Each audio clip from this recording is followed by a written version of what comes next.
Exactement 16h10. Mesdames, Messieurs, on vous a promis une émission spéciale en cette période de fin d'année. Cet après-midi, on a effectivement des invités, deux invités qui se connaissent très bien. Je vais vous les présenter sommairement. Maître Price Cyprien, qui est avocat. Avocat, professeur à l'Université d'État d'Haïti, ancien vice-doyen de l'INAGUE, ancien député au Parlement haïtien, membre du Parlement international pour la tolérance et la paix et ancien membre de Parla Americas. Et puis nous avons aussi Maître Nathalie Wakam Cyprien. Elle est avocate, ancienne conseillère au barreau de Port-au-Prince, arbitre international, conciliatrice au CIRDI, à la Banque mondiale pour Haïti. Alors, nous allons donc permettre à nos invités de commencer par vous saluer, Jean de Montréal, parce qu'ils viennent directement d'Haïti. Alors, Maître Price Cyprien, permettez-moi d'adresser d'abord le bonjour à Maître Nathalie Wakam Cyprien. Maître Cyprien Nathalie Wakam, bonjour. Bonjour Jean, et c'est pour moi un grand honneur et surtout un plaisir immense d'être avec vous aujourd'hui à Montréal. Je suis arrivée à peine 2 ou 3 jours, donc j'ai pas encore l'accent montréalais. Donc Ça va venir, ça va venir. je demande aux auditeurs et aux téléspectateurs, puisqu'on me dit qu'il y a aussi une radio, de m'en excuser. Donc c'est vraiment avec beaucoup de plaisir qu'on débattra ce soir. J'espère qu'on saura vous combler ou alors apporter au moins des pistes de réflexion sur toutes vos questions. Parce qu'on va beaucoup parler d'Haïti cet après-midi et je salue Maître Price Cyprien. Maître Price Cyprien, bon après-midi, mon cher. Bonsoir Jean, c'est pour nous un plaisir d'être ici avec vous à Montréal et pour parler un peu de tout, un peu d'actualité, un peu du pays, un peu de ce qui se passe aussi ici. Je salue particulièrement les Montréalais qui nous suivent là présentement et sans oublier la communauté haïtienne qui doit être branchée aussi. Et on ne doit surtout pas oublier ceux de Tomaso. Ils doivent être nombreux à être ici. Et aussi de l'endroit d'où vient ma mère, ceux de Grand-Bois. De Grand-Bois. Cornillon-Grand-Bois aussi. Donc je pense que... Ça, c'est le Grand Sud, hein? Non. Toujours Non? dans l'Ouest. Toujours dans l'Ouest. Dans l'Ouest. Toujours dans Cornillon, l'Ouest. ah. Cornillon-Grand-Bois. Oui, il faut dire que les localités se répètent un peu partout en Haïti, que ce soit au nord, au sud, un peu partout. En parlant de noms, hein? Oui, les noms. Grand Les Bois, noms. parce qu'il doit y en avoir Il y plusieurs en a Grands plusieurs. Bois. Il y Hein? en a plusieurs. Alors, on va parler, comme a dit votre épouse avocate, vous faites vraiment les deux qui font la paire. J'espère que vous ne travaillez pas au même cabinet, parce que travailler avec son mari, ça doit être plate, hein, Maître Wakam? Non seulement nous travaillons au même cabinet, mais on a le même bureau. Oh là On est là! dans la même salle parce que quand on a des dossiers à traiter, ça prend beaucoup de temps de changer de bureau. Alors, comment on fait? On est dans le même bureau, les bureaux sont l'un en face de l'autre. Lorsqu'on a besoin de se concentrer, il y a une salle de conférence, donc on se rend à la salle de Dites-moi que conférence. vous ne vous lassez pas de vous voir. Vous savez, on ne se lasse que lorsqu'on n'a pas de choses intéressantes à faire ou bien à dire. Ouais, ouais. Mais quand on a une vie bien pleine et qu'on essaye d'agréer, je pense que non, la lassitude, on n'y pense même pas. Enfin, en ce qui me concerne, je ne sais pas pour mettre Cyprien. Mais En somme, si ça doit être différent, il cache bien son jeu. non, en somme, il faut dire que ce qu'il faut voir, c'est que nous avons des activités différentes OK? et nous avons de multiples activités. Et c'est vrai qu'on partage le même bureau, donc on Mais se vous voit. partagez le type de droit aussi, vous faites le même Oui, type de droit? pour discuter sur les dossiers pour le tribunal, tout ça. Donc on fait des échanges. Et c'est pour cela que ça ne dérange pas vraiment. Et au moment où on doit se déplacer pour aller régler nos autres affaires suivant nos compétences et on se déplace et puis on se rencontre au temps et moments utiles là, quand on doit se rencontrer. Alors, Maître Cyprien Ouakam, c'est Nathalie. Nathalie, le fait que l'autre Maître Cyprien, lui, verse beaucoup dans la politique, est-ce que ça peut déranger une femme? D'abord, je voudrais présenter Nathalie comme étant une Haïtienne, mais une Haïtienne venue d'ailleurs, qui a la peau d'Haïtienne, qui a la langue haïtienne, mais qui est née ailleurs. Présentez-vous, Maître Ouakam. Bon, alors, je suis tout ce qu'il y a de plus haïtien et aujourd'hui, avec la situation d'Haïti, je comprends à quel point est-ce qu'il est important de réclamer, de revendiquer mon haïtienneté. Parce que je me suis naturalisée haïtienne d'abord par choix. Je suis haïtienne par choix, pas malgré moi, comme beaucoup d'haïtiens que je vois aujourd'hui. Et puis, aussi par profession, parce qu'en fait, je suis originaire du Cameroun. Je suis née au Cameroun, j'ai grandi. Donc, jusqu'à ce que je change ma nationalité en Haïti, puisque bon, j'ai étudié en France, où j'ai rencontré Maître Cyprien. Il m'a amené en Haïti, mais je pense que ça n'a pas été difficile parce qu'Haïti était déjà dans mon cœur. Et c'est pourquoi je le vis aujourd'hui depuis 26 ans. On est en Haïti, on est mariés depuis 26 ans, on y vit. Et donc, Haïti aussi parce que selon la loi haïtienne, on ne peut pas être membre du barreau sans être haïtien. Okay. Donc, ça a été les deux raisons pour lesquelles je me suis naturalisée. La première, c'est que Haïti occupait pour moi, ça fait du sens pour moi, le pays de... La geste de 1804, ça fait beaucoup de sens pour moi. Je me dis toujours, si aujourd'hui je peux revendiquer mon statut de femme avocate intellectuelle, c'est parce que Haïti s'est mise debout en 1804. Donc, c'était le premier sens, le plus grand sens. Et le deuxième, maintenant, c'était des nécessités professionnelles. Je ne voulais pas abandonner ma carrière tout simplement pour des questions. Alors que quand j'étais en France, ce n'était pas nécessaire pour moi et je n'en avais pas envie puisque je ne me voyais pas vraiment française. Alors que là, si je ne parle pas français, parce que quand je parle créole, je prends bien l'accent. Si je ne parle pas français et je ne dis pas aux gens, je présente juste mon passeport, je pense que je suis des plus haïtiennes, en fait. Est-ce que vous avez l'impression d'être bien reçu en Haïti? Parce que je sais, Maître Cyprien, on va dire entre nous, les Haïtiens aiment beaucoup les étrangers. Hein? Bon, est-ce que vous avez l'impression d'être bien reçu en Haïti? Je pense que oui, j'ai tout fait pour m'intégrer. En fait, je pense que dans un processus d'intégration, quand on arrive quelque part avec l'idée tout simplement je pense que mon micro est... Non, s'il est correct, oui. D'accord. Oui. Parce que je ne m'entends pas. Avec l'idée de se confondre dans la réalité, de se moudre, de se dissoudre dans la réalité, on n'a pas de difficulté. Bon, moi, je suis mon métier, puisqu'avant d'être avocate depuis le début, j'ai été aussi banquier. Et je le suis encore aujourd'hui puisque je forme, vraiment je suis multitâche en Haïti. Je forme tous les banquiers pour l'ITB de Paris à l'Association professionnelle des banques et ceci depuis plus de 25 ans. Donc j'ai continué. J'ai fait de mon mieux pour vraiment m'intégrer dans la société et je réponds toujours présent aux sollicitations de mon pays. Et le pays a vraiment besoin de gens qui se donnent non seulement la peine, mais aussi prennent la peine et l'amour de pouvoir se mettre à disposition. Alors, on va, si vous me permettez, on va parler pour la première tranche, même durant une partie de la deuxième tranche, parler de politique. La politique en Haïti, c'est, comment je pourrais dire ça, c'est un cancer, littéralement un cancer. Et peut-être que les Haïtiens ne se rendaient pas compte que c'était un cancer jusqu'à tout récemment où on a vu que les Haïtiens membres de la société civile désaffectionnent la politique et les politiciens aussi.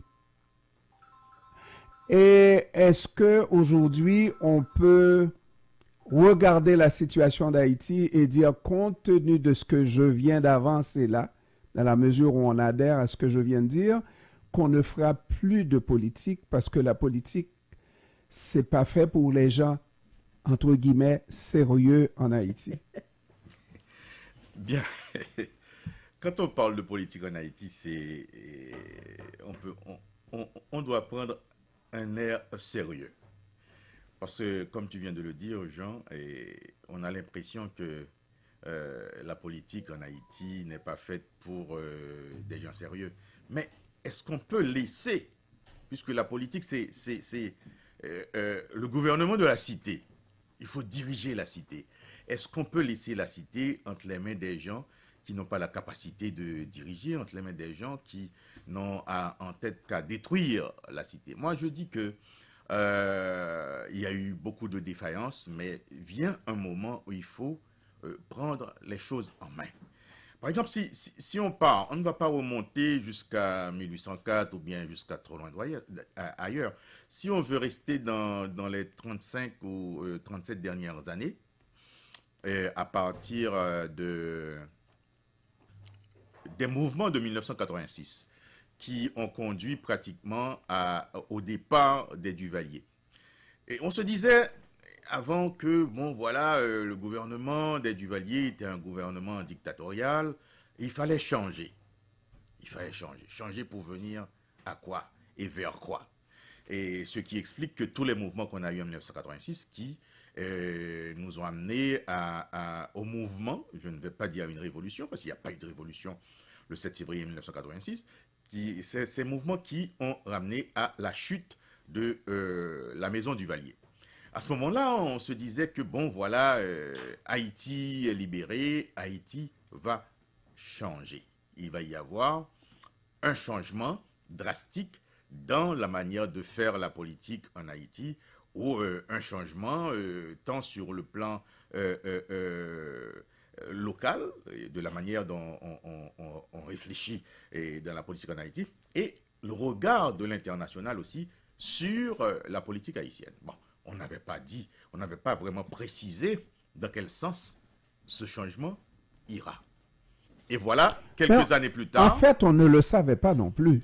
Comme vous l'avez dit... Diriger, c'est prévoir. Non, mais il y a personne qui a dirigé cette, entre guillemets, révolution. C'était un mouvement de foule spontané qui a donné ce que ça a donné, qui était fait quelquefois dans le chaos et qui donne un résultat chaotique. Point. Voilà. Donc, quand on part du chaos, on peut changer les choses si on veut, s'il y a la volonté et s'il y a aussi la compétence. Regardez. Le leadership, a dit Nathalie. Voilà, obligatoirement le leadership. Et c'est ce que tu as dit aussi, Jean.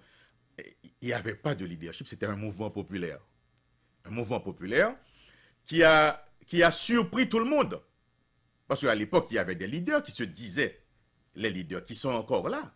Parmi eux, il y en a qui sont encore là, qui ont fait la traversée des 35 ans ou des 37 ans après le mouvement de 86. Mais il n'y a jamais eu quelqu'un, même après le vote de la Constitution du 29 mars 1987, il n'y a jamais eu quelqu'un à pouvoir émerger en vrai leader et prendre la destinée du pays. C'est pour cela qu'on a connu autant de coups d'État, autant de gouvernements provisoires, et on est encore dans un gouvernement provisoire où, comme disait l'autre, le pays n'a été ni dirigé, ni administré. Donc c'est pour cela qu'on a ce résultat. Et qu'est-ce qu'on a vu de 86 à nos jours? Qu'est-ce qui s'est passé de 86 à nos jours? Avec le démantèlement de l'autorité étatique, de moins en moins d'États dans la cité, qu'est-ce qui s'est passé? On a vu l'émergence de groupuscules qui vont donner ce résultat qu'on a. Et particulièrement au début des années 90, vous allez avoir le premier phénomène de grande criminalité qu'on a appelé le zinglindo. Les zinglindo sont venus. Maintenant, le voleur n'est pas celui qui se cache, c'est celui qui vient à ta porte pour dire, bon voilà, je frappe, qui êtes-vous, voleur? Ouvrez pour que je rentre. Si vous n'ouvrez pas, je vais rentrer quand même. Ça, c'est la première étape.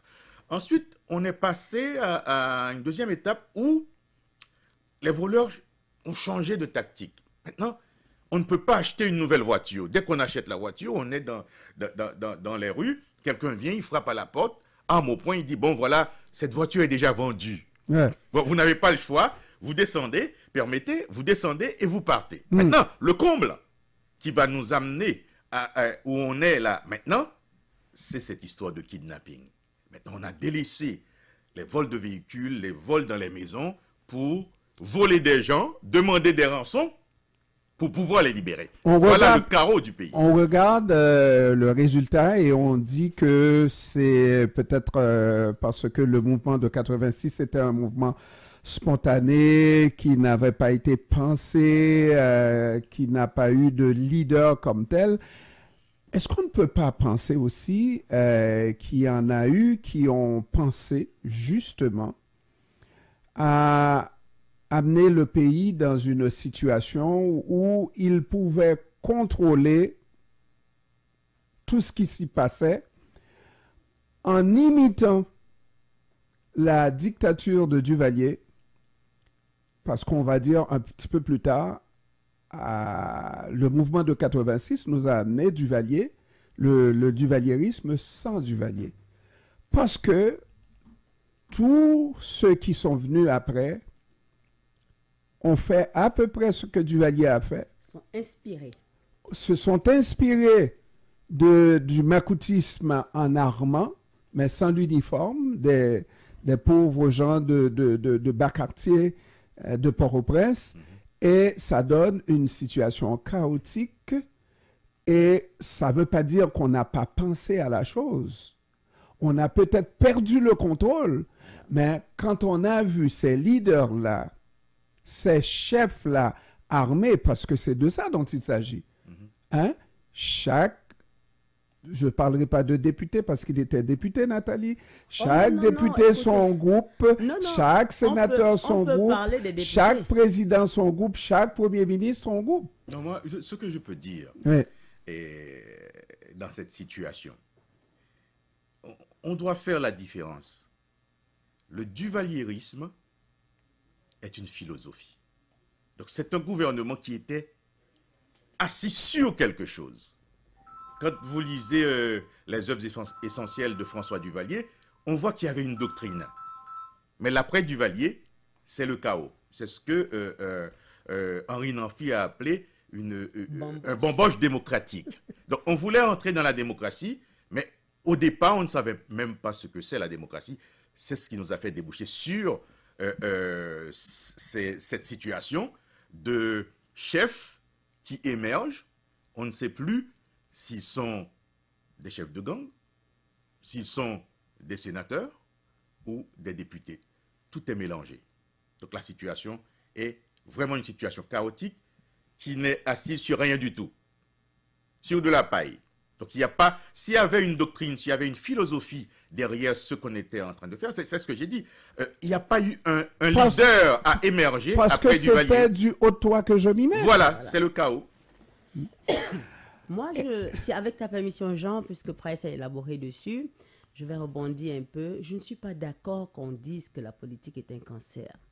Parce que je pense que la politique, c'est... J'ajouterais haïtienne pour vous satisfaire. Même avec haïtienne, je n'accepterais pas. Parce qu'en fait, j'ai remarqué que nous avons tendance à exacerber tous nos problèmes et à enjoliver nos malheurs. Parce que quelque part, nos malheurs nous sont d'abord personnels et aussi nous viennent des tiers.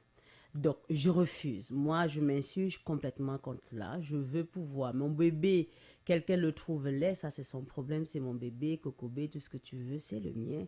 Je l'aimerai quand même de toutes mes forces. D'ailleurs, plus il sera laid, plus je vais l'aimer. Et c'est ça qui va lui donner à lui de l'assurance, plus qu'il puisse. Parce qu'il est un être humain, il doit exister. Maintenant, Haïti, la politique, partout dans le monde, la politique est sale. C'est une affaire sale parce que c'est une affaire de pouvoir. Et quand on dit pouvoir, il y a bataille. Donc, ce n'est facile nulle part. Mais maintenant, dans tous les autres pays, il y a au moins les règles de jeu. C'est comme un match de boxe. Dans le match de boxe, on n'a pas peur qu'il y ait quelqu'un qui ait un concombre ou bien un œil au beurre noir ou bien un œil en moins même d'ailleurs. Mais ce qui est sûr, c'est qu'en fait, tout doit être régulier à des zones où on ne donne pas de coups et tout. Donc, en fait, c'est quoi? C'est que nous assistons à une idéologie, à une manifestation sociale sans règles. Ou alors la règle n'est même pas est dans la tête des gens qui l'appliquent en désordre. Je ne pense pas qu'en Haïti, et je pense que pour les Haïtiens, mes frères, je pense que nous devons comprendre que la politique n'est pas une affaire d'un homme, mais d'un groupe d'hommes et de femmes. Or, nous recherchons le Messie. Même dans la Bible, ça n'a pas... Bon, on a parlé de Jésus comme étant le Messie, mais écoutez, il était entouré quand même de 12 apôtres. Donc, quelque part, l'homme qui va émerger seul pour sauver Haïti, ça n'existe pas et ça n'existe nulle part. Il faut un groupe d'hommes, un groupe de femmes qui s'entendent dessus, qui travaillent sur un modus operandi et aussi un modus vivendi pour pouvoir diriger le pays. Et tu as parlé tout à l'heure de la velléité de contrôle. En Haïti, on a accentué le pouvoir de façon pyramidale, une seule tête et qui tout divise vers le bas. Mais comme disait Price, il n'y avait pas de flux qui montait et redescendait. On ne savait même pas qu'est-ce qu'on devait diffuser par le bas ou bien qu'est-ce qui devait remonter par le haut. On a pris le duvalérisme qu'on critiquait à tort ou à raison. Je ne vais pas me prononcer dessus parce que dans ma petite lecture du duvalérisme, je me suis rendu compte que Duvalier s'en est toujours pris à ceux qui en voulaient à son pouvoir. Touche pas à mon pouvoir. Mais il avait un travail. Duvalier a créé les tontons Macoute et c'était un système d'intelligence sociale. Parce que dans tous les pays du monde, on est au Canada, l'intelligence, c'est quelque chose de transversal et c'est quelque chose qui existe à tous les niveaux. Maintenant, si nous on critique notre intelligence à nous, parce que l'intelligence tient compte des contraintes environnementales.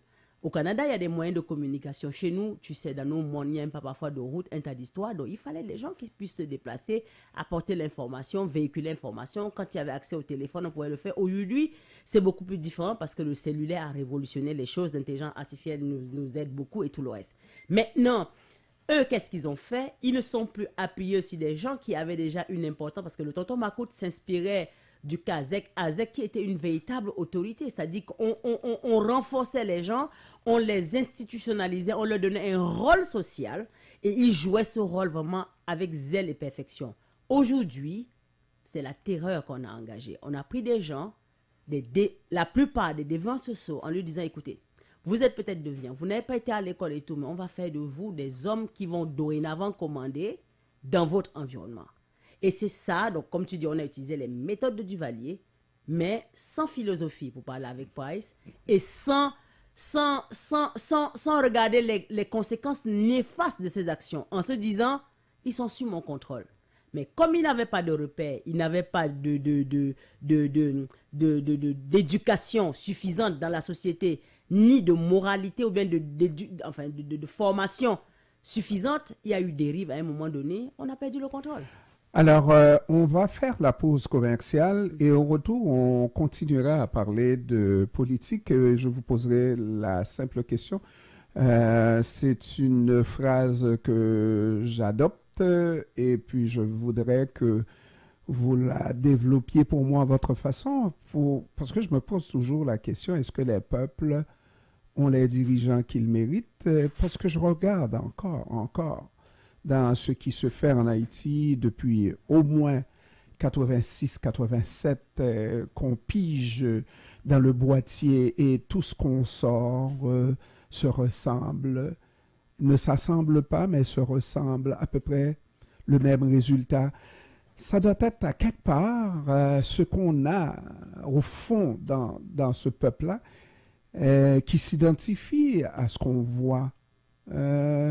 Et si on me dit aux États-Unis que Donald Trump ne ressemble pas aux Américains, je dirais le peuple, à tout le moins, ressemble à Donald Trump.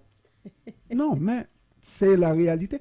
On va faire la pause, et puis on va essayer de développer ça, pas pour nous donner bonne conscience, mais pour nous dire qu'on est ce qu'on est. Voilà. Les vraies affaires. C'est les vraies affaires qu'on dit à cette émission, pas vrai? On fait la pause commerciale, mesdames, messieurs. On revient, je rappelle, mes invités Price, Cyprien et Nathalie Roicam. Cyprien, restez là. Il y a des jours avec, il y a des jours sans. Les jours avec, on est déjà avec. Mais les jours sans, il faut faire avec le AM 1410.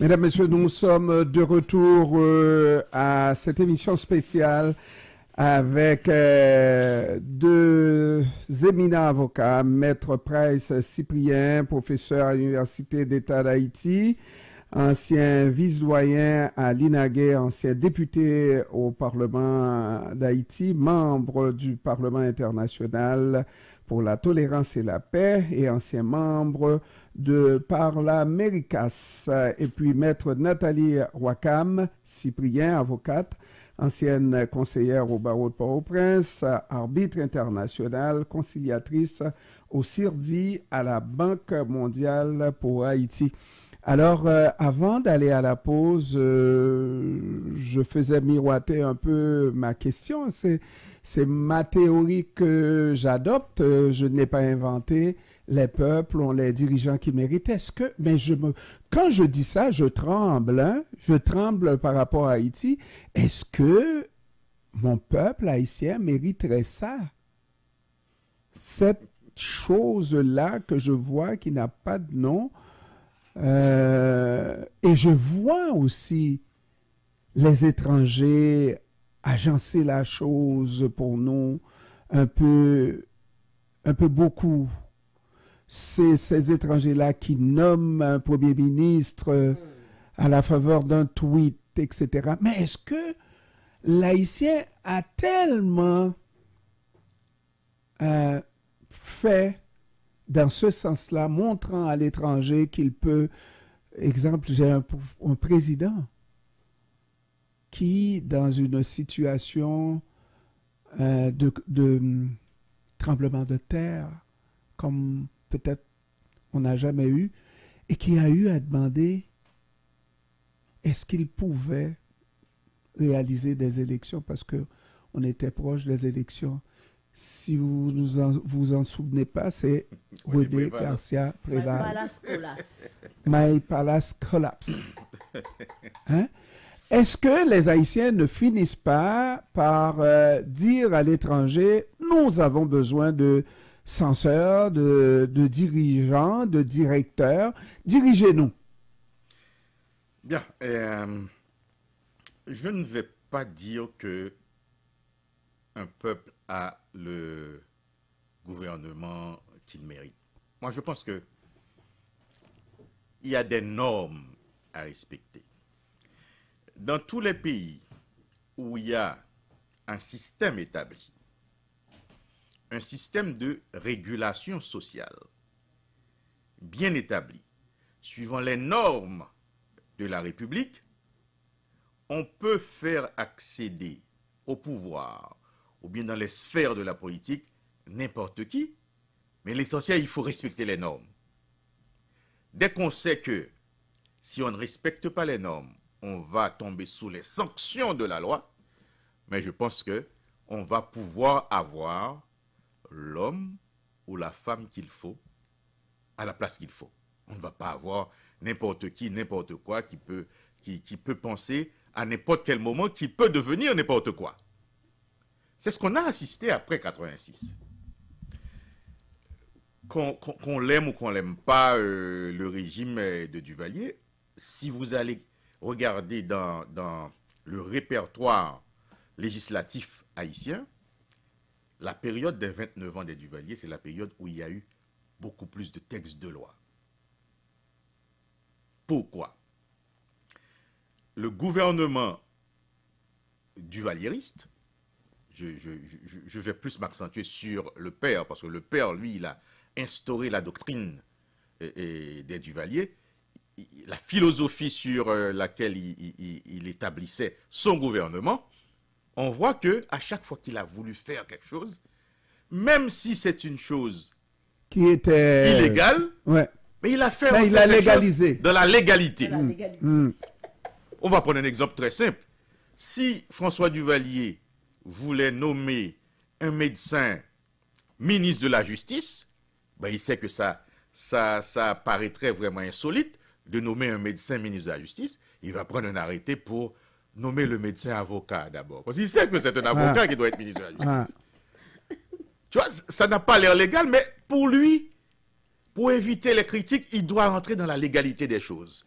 Et après, il prend un deuxième arrêté pour dire que le citoyen X, qui est maître, qui est avocat, est nommé ministre de la Justice. Donc, autrement dit, nous, les générations qui ont suivi, on n'a pas été capable d'imiter le duvalierisme dans ce qui pouvait être bon.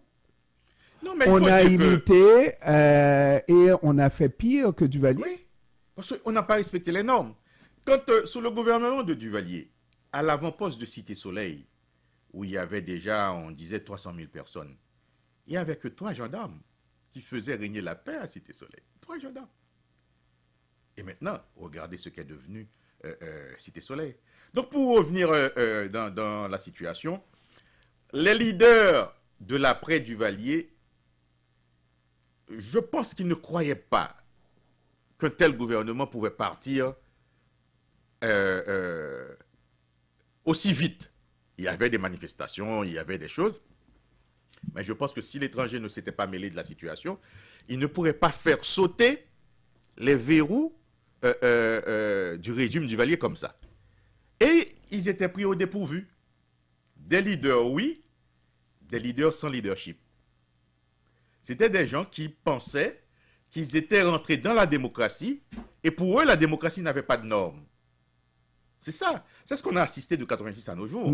On ne respecte aucune norme, que ce soit la Constitution ou les autres lois de la République. Alors, Nathalie, avec tout ça, là, sachez que on a choisi les meilleurs que le pays pouvait offrir. Hein. On peut citer des noms, des docteurs et mon Dieu, des intellectuels qui ont occupé les avenues du pouvoir et aucun d'eux ne pouvait comprendre jusqu'à ce que ne pouvait comprendre ce qu'il fallait faire pour réussir et permettre au peuple de réussir, bien que on ait entendu ce type de rhétorique-là, je ne veux pas réussir sans le peuple, etc., etc. Et pourtant, non, on voit bien que le peuple a échoué, mais il y en a de ces leaders-là qui ont réussi, qui ont monté dans les échelons, n'est-ce pas? Individuel. Voilà la situation. Et pire, et j'arrive à critiquer votre mari de député, n'est-ce pas? La pire législature, c'est celle, la 50e. Et là, on est arrivé avec des sacs d'argent qui rentraient dans le Parlement. Et littéralement, des parlementaires qui admettaient avoir leur gang ou dont on disait qu'ils avaient leur... voilà. Et ça a donné vraiment la pire situation qu'Haïti a vécue. Et aujourd'hui, on n'a plus de pays.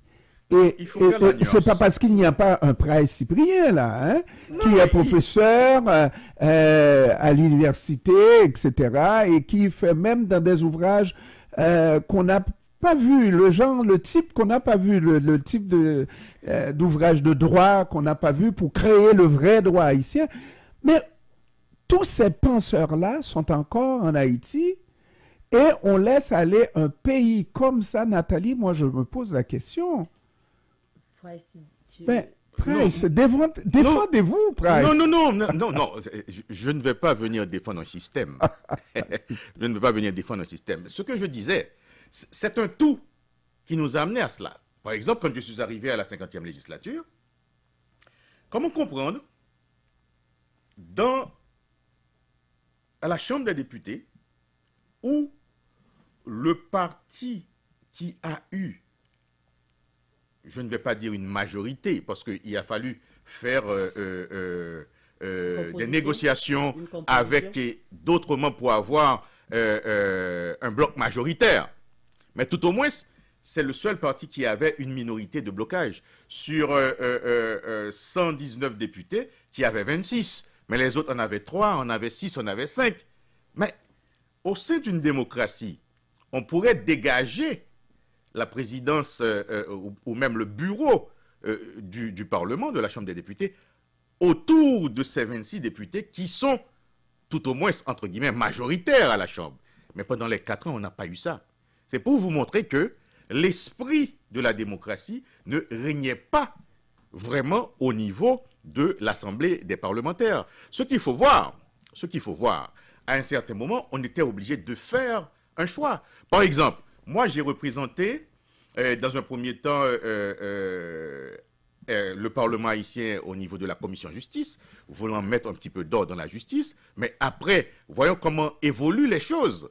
J'ai choisi la diplomatie parlementaire. La diplomatie parlementaire est un champ qui était jusqu'alors, qui n'était pas exploré jusqu'alors. Ah ben, qu'est-ce qu'on a fait dans la diplomatie parlementaire? La première chose, on était membre de l'Assemblée parlementaire paritaire ACP Union européenne.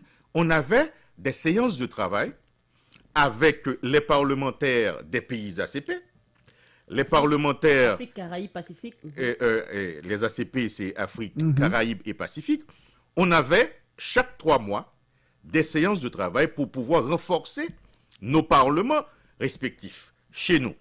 On a même eu des séances avec Parlaméricas, qui est une structure mise en place par les Canadiens, au niveau des parlements de l'Amérique latine, des Caraïbes, etc. Donc, au niveau de l'Assemblée parlementaire paritaire ACP Union européenne, on discutait de tout ce qui a trait à la politique dans nos pays et aussi à la politique parlementaire.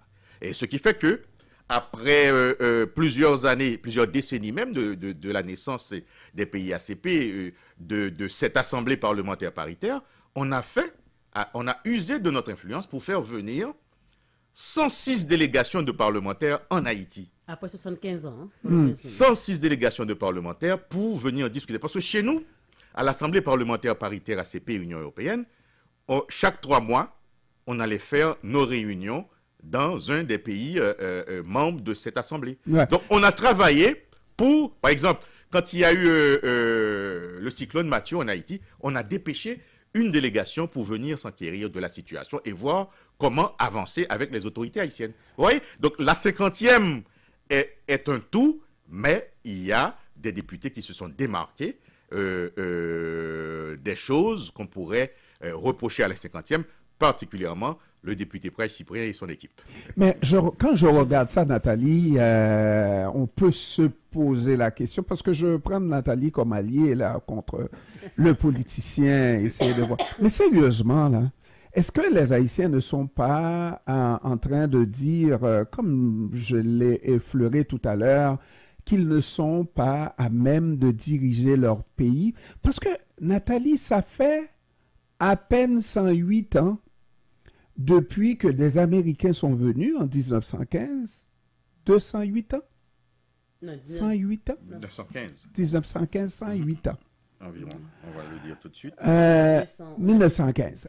108 ans, on est en 23 maintenant. OK? Ça veut dire que le prétexte des Américains, c'était que les Haïtiens faisaient vraiment plus qu'une bamboche, là. Ils s'entre-déchiraient. Ils ne montraient pas qu'ils étaient capables de diriger leur pays. Aujourd'hui, plus que jamais, moi je vois là, on ne peut pas me dire ce qui se faisait en 1915 était pire que ce que font les Haïtiens aujourd'hui, là.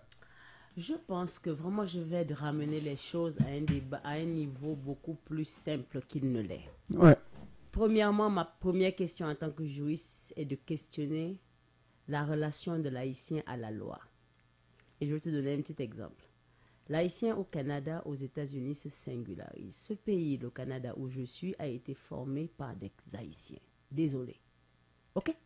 Haïti a obtenu son indépendance 28 ans seulement après les États-Unis. Haïti, c'est 27 500 km².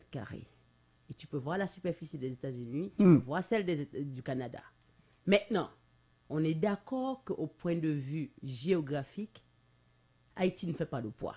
Mais le poids d'Haïti, c'est son histoire. Mais allons nous questionner. Une épopée comme celle-là, quand même, l'armée qui a été battue était l'armée de Napoléon, qui était le roi soleil de son époque. Donc, je ne pense pas que ce soit une mince affaire. Peut-être nous, les Haïtiens, nous avons banalisé et nous n'avons pas pris les choses à leur dimension. J'arrive à une autre chose. L'Haïtien qui quitte de Montréal pour aller en Haïti, il fera la queue Si on la lui demande à l'aéroport de Montréal jusqu'à l'avion, mais quand il descend de l'avion, rendez-moi folle au sage, il ne fera pas de queue parce qu'il est chez lui. S'il paye 10 $ à l'aéroport parce qu'il a changé sa nationalité et qu'il est devenu Canadien, il n'est plus haïtien, il respecte. Mais quand il arrive au Canada, quelle que soit la taxe qu'on lui demande, même s'il respecte, il paye le premier. Il y en a qui payent avec zèle. Je pense que nous avons un problème avec nous-mêmes, l'image. Quel est le miroir? Qu'est-ce que nous regardons? Est-ce que nous nous sommes regardés dans un miroir? Quel est le reflet que nous avons de nous-mêmes? Et je pense que nous n'avons pas une haute estime de nous-mêmes. Mais par contre, laissez-moi vous dire, vous pensez que c'est un hasard si le Canada, dans son Skills Immigration, a beaucoup de gens veulent ressortir en Haïti? Écoutez, Haïti, même dans sa période la plus noire, produit encore des cerveaux et des ressources humaines de qualité pour tous les pays du monde. Non, je refuse qu'on parle d'Haïti comme ça. Nous avons un problème à nous entendre et à savoir avec qui nous gagnons ou nous perdons. Ça, c'est là notre problème. Nous ne nous faisons pas confiance, nous ne nous aimons pas assez et nous sommes beaucoup trop durs avec nous-mêmes. Maintenant, si on revient par rapport à cette histoire, aujourd'hui en Haïti, moi je me dis, je serais à l'international, je ne serais pas aussi zélé parce que quelque part, depuis 1804, quand on a le 29 février 1804, quand on a amené le président Jean-Bertrand Aristide en exil. Non, 2004. 2004, pardon. Quand on a amené le président Jean-Bertrand Aristide en exil, on a dit que c'était la dernière transition. Il y a eu 2 ans de transition qui ont été faites. On a eu la MINUSTAH. 18 ans plus tard, où en sommes-nous? Les choses se sont empirées. Maintenant, si on revient à 1815, dont tu as parlé tout à l'heure. 1915. Pardon? 1915. 1915, pardon, je suis un peu... dont tu as parlé tout à l'heure, parce que quand on parle d'Haïti, ça me...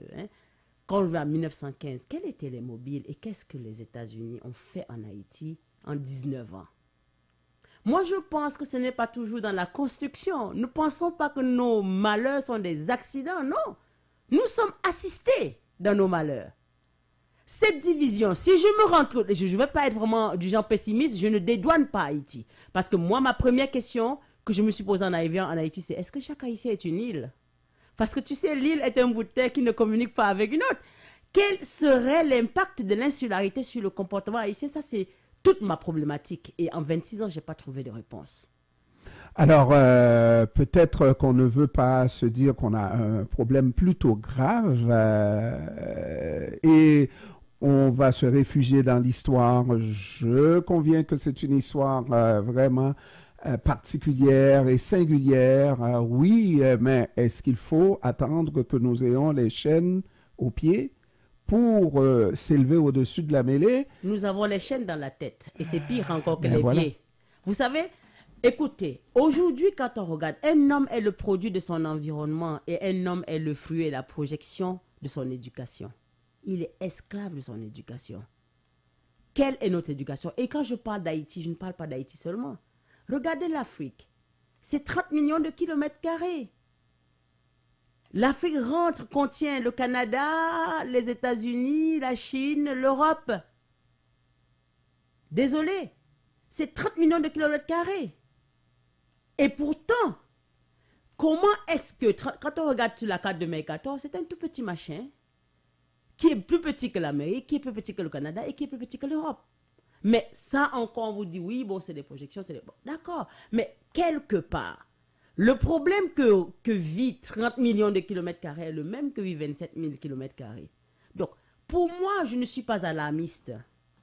Je ne suis pas alarmiste parce que dans le concert des nations, dans les relations diplomatiques, l'Afrique a, et c'est 30 millions de kilomètres carrés, l'Afrique n'est pas un État, comment on les appelle, parmi les 5 États des Nations Unies. Un membre permanent. Un membre permanent du Conseil de sécurité. Écoutez. Mais c'est des pays qui sont des membres.